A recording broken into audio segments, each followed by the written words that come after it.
आज हम क्लास 10 के प्रश्नावली 1.3 की शुरुआत कर रहे हैं, जिसका पहला प्रश्न है, सिद्ध कीजिए कि √5 एक अपरिमेय संख्या है। ठीक है, उससे पहले हम जान लेते हैं कि अपरिमेय संख्या या परिमेय संख्या क्या होता है। परिमेय संख्या किसे कहते हैं? वैसा भिन्न या वैसी संख्या जिसको p/q के रूप में लिखा जा सके, पहला कंडीशन। दूसरा, q 0 नहीं होना चाहिए। p हमारा अंश है, q है हर। q हमारा कभी भी 0 नहीं हो सकता है। p और q एक पूर्णांक संख्या होना चाहिए और p और q जो है सह अभाज्य संख्या होना चाहिए, यानी को प्राइम नंबर होना चाहिए। हमेशा को प्राइम नंबर का एचसीएफ क्या होता है? 1 होता है। जो हमारा मूल फोकस रहेगा, जो P और Q का एचसीएफ हमेशा क्या होना चाहिए? 1 होना चाहिए, यानी कि भिन्न का एचसीएफ 1 होना चाहिए, तभी वह परिमेय संख्या कहलाती है। यहाँ बोला सिद्ध कीजिए कि √5 एक अपरिमेय संख्या है। हम इसके उलट में मानेंगे कि √5 एक परिमेय संख्या है। अगर इसको √5 को हम परिमेय संख्या मानते हैं और वह परिमेय संख्या सिद्ध नहीं होता है तो वह क्या होगा? अपरिमेय संख्या होगा। मूल फोकस हमारा रहेगा कि P और Q दोनों का एचसीएफ हमेशा क्या आना चाहिए? 1 आना चाहिए। 1 के अलावे कुछ भी आएगा तो वह उसका एचसीएफ यानी को प्राइम नंबर नहीं होंगे और वह अपरिमेय संख्या होगी। चलिए शुरू करते हैं। लिखेंगे माना √5 एक परिमेय संख्या है।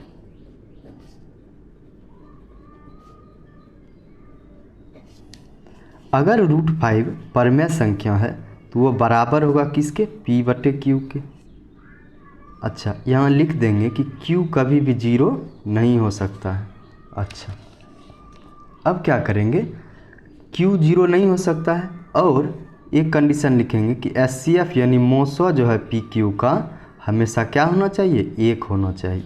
ठीक है, अब क्या करेंगे? दोनों ओर वर्ग करेंगे। दोनों ओर वर्ग करने पर, दोनों ओर वर्ग करेंगे तो क्या होगा? √5 का स्क्वायर बराबर P/Q का स्क्वायर। √5 को आपस में 2 बार गुना करना है तो क्या होगा? √5 गुना √5 क्या हो जाएगा? 5 हो जाएगा, बराबर P²/Q²। अब देखिए क्रॉस गुना करते हैं। 5 के नीचे कुछ नहीं है तो 1 तो है ही, इसको क्रॉस गुना करेंगे।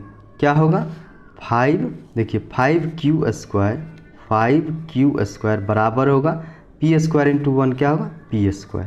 ठीक है, अब देखिए Q² बराबर क्या होगा? P² तो इधर है पहले से, 5 यहाँ पे गुना है, इधर आके क्या होगा? भाग। अच्छा, लिखेंगे चूँकि P² 5 से विभाजित है, लिखेंगे P² 5 से विभाजित है, इसलिए यह या P 5 से भी विभाजित होगा। देखिए कोई संख्या, एग्जाम्पल के लिए हम ले रहे हैं, जैसे मान लीजिए 25 है, उसको 5 से डिवाइड करेंगे, या 25 को क्या लिख सकते हैं? 5 का स्क्वायर बटे 5। अगर 5 का स्क्वायर 5 से विभाजित है तो 5 भी 5 से विभाजित होगा।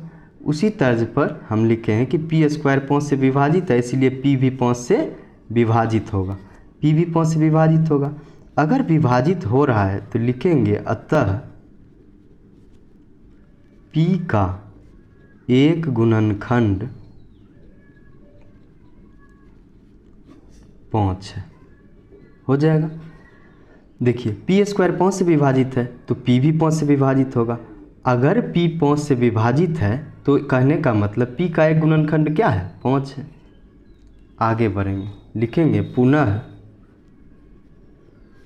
माना P बराबर, देखिए इस इक्वेशन को लेना है, इसको आप लीजिए या इसको समीकरण 1 मान लीजिए। पी स्क्वायर बराबर 5Q² आया है, तो हम मानेंगे दोबारा में P बराबर 5 वैसे रहेगा और Q² के स्थान पे R ले लेंगे, या कोई भी अल्फ़ाबेट्स ले सकते हैं। P बराबर 5R मानते हैं, ठीक है। अब लिखेंगे दोनों ओर वर्ग करने पर अगर दोनों ओर वर्ग करेंगे तो क्या होगा, P का स्क्वायर यहाँ होगा 5R का स्क्वायर, क्या हो जाएगा P² बराबर 25R²। अब देखिए P² का मान हम समीकरण 1 से इसमें रखेंगे। समीकरण 1 से P² का मान रखने पर P² बराबर क्या लिख सकते हैं 5Q², यानी P² के बदले हम लिख सकते हैं 5Q² बराबर है 25R²। अब देखिए 5 बार में कटेगा, क्या होगा Q² बराबर 5R² हो जाएगा। अब देखिए अब क्या करेंगे, Q² देखिए 5 × R² है यानी गुना है, इधर आएगा तो क्या होगा भाग होगा, इधर अकेला कौन बच जाएगा R²। R² का जो वैल्यू आया है Q²/5, या इसको सही तरीके से लिखना चाहते हैं लिख लीजिए R² बराबर Q²/5 लिखेंगे, चूँकि Q² 5 से विभाजित है, Q² 5 से विभाजित है तो Q भी 5 से विभाजित होगा। अगर Q² 5 से विभाजित है तो Q भी 5 से विभाजित होगा। अगर Q 5 से विभाजित हो रहा है तो हम कह सकते हैं कि Q का एक गुणनखंड 5 है। अब देखिए हम जो आपको कहना चाह रहे हैं, P का भी एक गुणनखंड 5 है और Q का भी एक गुणनखंड 5 है। दोनों का अगर गुणनखंड 5 है, कि यहाँ भूल गए Q का एक गुणनखंड क्या है 5 है, दोनों का गुणनखंड अगर 5 है तो इसका मतलब P और Q का कॉमन फैक्टर 5 आया है, अतः उसका HCF क्या होगा 5 होगा। लेकिन आना चाहिए क्या HCF 1। अगर P और Q का HCF 5 है तो वह परिमेय संख्या नहीं होगी। हम यही लिखते हैं, ठीक है, लिख लेते हैं। देखिए हमने लिख लिया है, चूँकि P तथा Q दोनों का एक उभयनिष्ठ गुणनखंड क्या है 5 है। दोनों देखिए P का भी एक गुणनखंड 5 था और Q का भी एक गुणनखंड 5 था। चूँकि P और Q दोनों का एक उभयनिष्ठ यानी कॉमन फैक्टर 5 है, अतः HCF ऑफ P और एंड Q, अतः HCF of P and Q क्या होगा बराबर 5 होगा। बराबर क्या होगा 5 होगा, या इसको लिख सकते हैं कि बराबर नहीं होगा किसके 1 के, यही तो लाना था। अगर HCF PQ का 1 के बराबर नहीं है तो हम क्या कह सकते हैं कि यह जो है सो परिमेय संख्या नहीं होगी, अतः होगी क्या अपरिमेय संख्या। चलिए इसको लिख लेते हैं। देखिए हमने लिख लिया है, अतः हमारी अवमानना गलत है कि √5 एक परिमेय संख्या है। हम शुरू में क्या माने थे कि √5 एक परिमेय संख्या है, अतः हमारी अवमानना गलत है कि √5 एक परिमेय संख्या है, इसलिए √5 एक क्या है अपरिमेय संख्या। यही आपका क्या है आंसर है। देखिए एक एग्जांपल लेते हैं, जैसे लीजिए दो संख्या है 5 और 15, इसका गुणनखंड क्या होगा। देखिए 1 × 5 इसको लिख सकते हैं, इसको क्या लिख सकते हैं 1 × 3 × 5। देखिए दोनों नंबर का जो गुणनखंड है या कॉमन फैक्टर क्या है 5, दोनों का कॉमन फैक्टर क्या है 5, HCF क्या होगा 5। 1 भी है लेकिन 5 को 1 से गुना करेंगे फिर भी तो 5 ही आएगा। इसका मतलब कि अगर दो संख्या का HCF 1 नहीं है तो हम उसको अपरिमेय संख्या कहेंगे। समझ में आया। दोनों का HCF 5 है जो कि 1 के बराबर नहीं है, अतः ये क्या है परिमेय संख्या नहीं है। अगला प्रश्न है हमारा, सिद्ध कीजिए कि 3 + 2√5 एक अपरिमेय संख्या है। ठीक है, इसको कैसे करेंगे, इसके उल्टा मानेंगे। ठीक है, अगर इसको हम मान लें कि 3 + 2√5 एक परिमेय संख्या, अगर वो साबित नहीं हो तो वो क्या आ जाएगी, अपरिमेय। लिखेंगे माना 3 + 2√5 एक परिमेय संख्या है, परिमेय संख्या है। अगर 3 + 2√5 को एक परिमेय संख्या माने हैं, कहने का मतलब है कि 3 + 2√5 बराबर होगा, इसको हम लिख सकते हैं p/q, जहाँ q बराबर नहीं होगा शून्य के। अब देखिए √5 एक अपरिमेय संख्या है। अभी पिछले प्रश्न में हमने देखा कि √5 क्या है, एक अपरिमेय संख्या है। तो परिमेय संख्या और अपरिमेय संख्या को एक साथ करते हैं अलग अलग। देखिए 2√5 बराबर क्या होगा, p/q, पहले से है, 3 उधर जाके क्या होगा, घट जाएगा।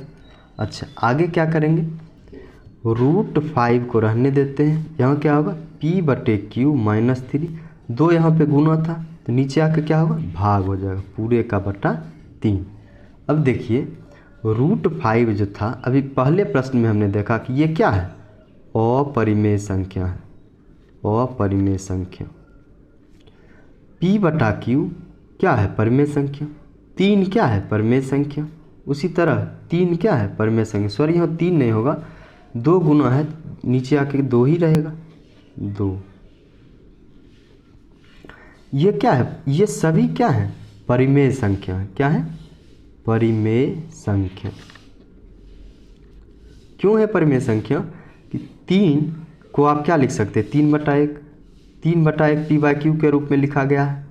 q जहाँ की q बराबर 1 है, जो कि शून्य नहीं है, और 3 और 1 क्या है, इंटीजर्स हैं, और एचसीएफ भी 1 होगा। अतः ये पूरा क्या है, परिमेय संख्या। और √5 क्या है, अपरिमेय संख्या।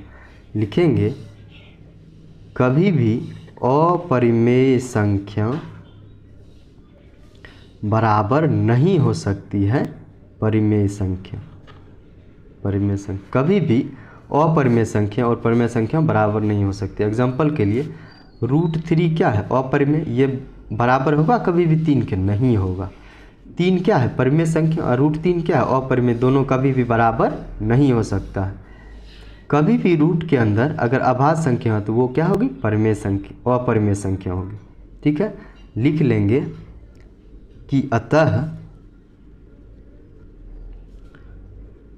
3 + 2√5 एक अपरिमेय संख्या है।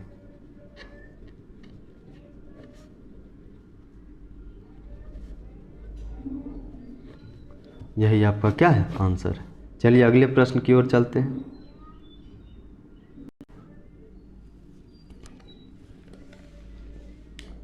अगला प्रश्न है, सिद्ध कीजिए कि निम्न संख्याएं क्या है, अपरिमेय है। नीचे क्या दिया है, पहली संख्या है हमारा 1/√2 या 1/√2, इसको साबित करना है कि अपरिमेय संख्या है। लिखेंगे माना 1/√2 एक परिमेय संख्या है।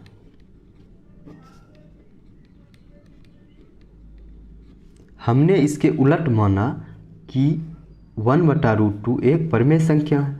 अगर ये परिमेय संख्या है, ये बराबर किसके होगा, p/q का, जहाँ q बराबर 0 नहीं हो सकता है।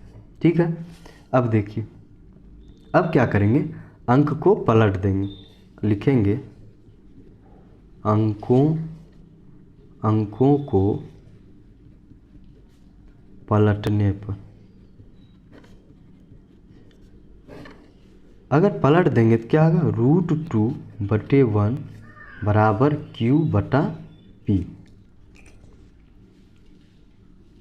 अब देखिए आप देख रहे हैं कि √2 क्या है, √2/1 या 1 नहीं लिखेंगे तो भी कोई दिक्कत नहीं। √2 ये क्या है, अपरिमेय संख्या, अपरिमेय संख्या है।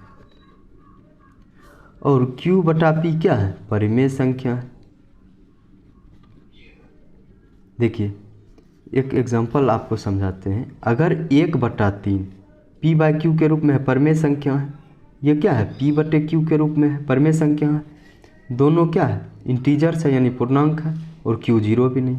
अगर इसको हम उलट देते हैं तो ये क्या होगा, 3/1 बराबर q/p। अगर उलट दिए तो q/p बराबर होगा 3/1 या 3 के।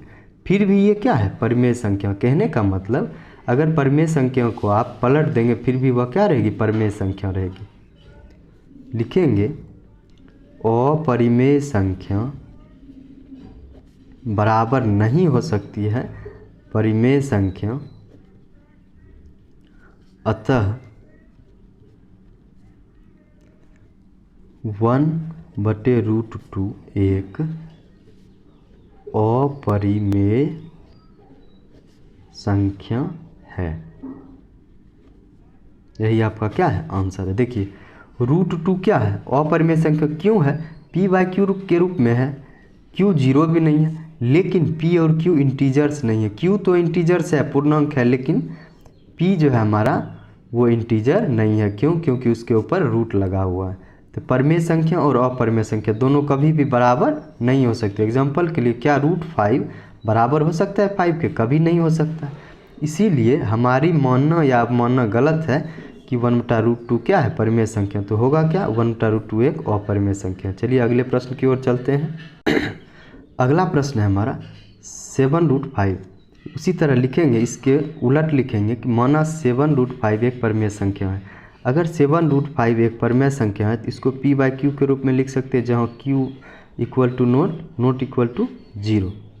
अच्छा, अब क्या करेंगे, √5 बराबर p/q तो पहले से दाहिनी ओर है, साथ यहाँ गुना है। इधर अगर दूसरी ओर ले जाएंगे तो क्या होगा, भाग हो जाएगा, यानी कि नीचे आएगा q × 7। अब देखिए ये √5 क्या है, अपरिमेय संख्या। प्रश्न संख्या 1 में हमने प्रूव किया था कि √5 क्या है, अपरिमेय संख्या। तो लिखेंगे इसको अपरिमेय संख्या, और ये पूरा क्या है हमारा, परिमेय संख्या। देखिए p/q परिमेय संख्या था, उसमें गुणा किए 7 से। 7 क्या है, परिमेय संख्या। कहने का मतलब कि परिमेय संख्या में अगर परिमेय संख्या से गुणा करेंगे फिर भी वह क्या होगी, परिमेय संख्या।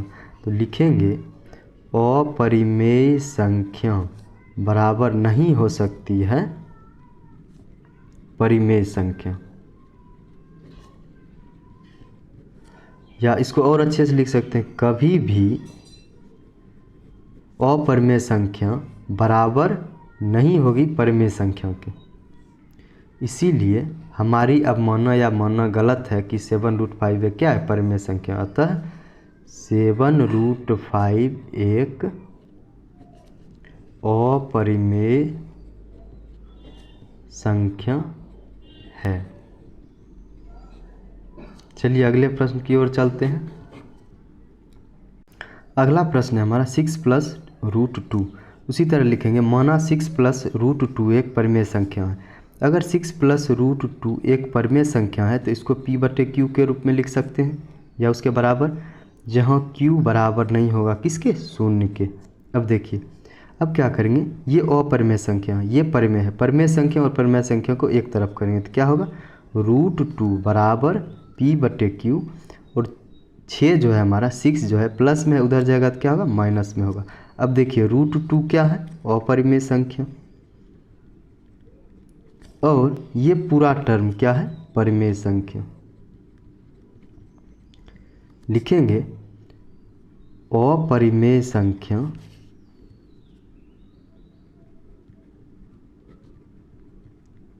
बराबर नहीं हो सकती है परिमेय संख्या, अतः 6 + √2 एक अपरिमेय संख्या है। यही हमारा क्या है, आंसर है। देखिए कोई भी अभाज्य संख्या के ऊपर रूट लगा हुआ है तो वो अपरिमेय संख्या होगी, और परिमेय संख्या में परिमेय संख्या घटाएंगे तो भी क्या होगा, परिमेय संख्या। देखिए p/q परिमेय है, 6 क्या है, परिमेय है। अगर परिमेय संख्या में परिमेय संख्या जोड़ेंगे तो भी परिमेय संख्या। अगर परिमेय संख्या में परिमेय संख्या घटाएंगे तो भी परिमेय संख्या, परिमेय संख्या में परिमेय संख्या से गुना करेंगे जैसे कि यहाँ दिया गया, फिर भी क्या होगा परिमेय संख्या, या भाग देंगे तो भी क्या होगा परिमेय संख्या। इस तरह आपका यह अध्याय समाप्त हुआ। अगर थोड़ा सा भी आपको अच्छा लगा, वीडियो अच्छा लगा तो लाइक करें, नहीं तो डिसलाइक भी कर सकते हैं या दोस्तों में शेयर करें।